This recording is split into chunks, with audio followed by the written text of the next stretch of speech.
Баршаға сәлем. Достар, қалдарың қалай? Әр күніміз сәттілікке және берекеге толы болсын. Достар, менің берекелі дастархан каналыма қош келдіңіздер. Мен бүгін сіздермен екі-ақ заттан дайындалатын өте оңай десерттің, яғни безенің жасалу жолымен бөлісемін. Ауызға салғанда еритін өте дәмді чаймен ішкенге немесе тортты сәндеуге осындай безе жасауға болады. Ол үшін бізге керек жұмыртқа, қант немесе қант ұнтағы. Ең алдымен жұмыртқаның сарысы мен ағын бөлеміз. Құрғақ, таза ыдысқа жұмыртқаның ағын саламыз, сарысын бөлек, оны сарысы бізге керек болмайды. Осы жұмыртқаның ағы менен қант ұнтағынан әдемі дәмді десерт жасаймыз. Ал бісміллә деп ең алдымен бөліп алған жұмыртқамыздың ағын миксермен шайқаймыз немесе блендермен. Бұл жерде негізі миксерді пайдаланған дұрыс болады.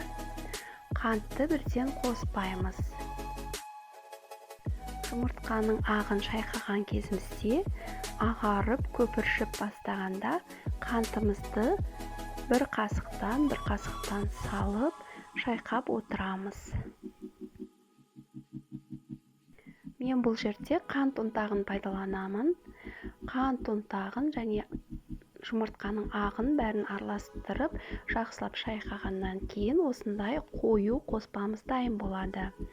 Содан соң кондитерский мешок, осындай мешокпен насадкаға салсаңыздар болады, немесе қасықпен салуға да болады.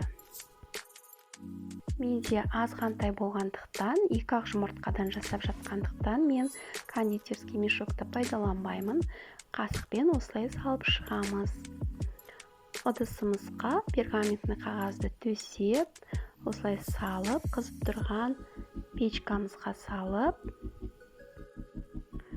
80 градус немесе 90 градус өте төмен градуста 1-1,5 сағатқа осылай пісіреміз. Ана достар, біздің безелеріміз пісті. Өте әдемі, дәмі өте керемет болып шығады. Егер гүл етіп жасағыңыз келсе, онда міндетті түрде кондитерский мешокпенен насадканы пайдаланғандарыңыз дұрыс. Достар, осы видеоның астына керекті ингредиенттердің мөлшерлерін жазып кететін боламын. Видео ұнап жатса, лүпілдеріңізді аямаңыздар және де пікір қалдырып кетуді ұмытпаңыздар. Менің келесі видеоларымды жіберіп алмас үшін каналға тіркеліп қоюды ұмытпайық. Рахмет, сау болыңыздар.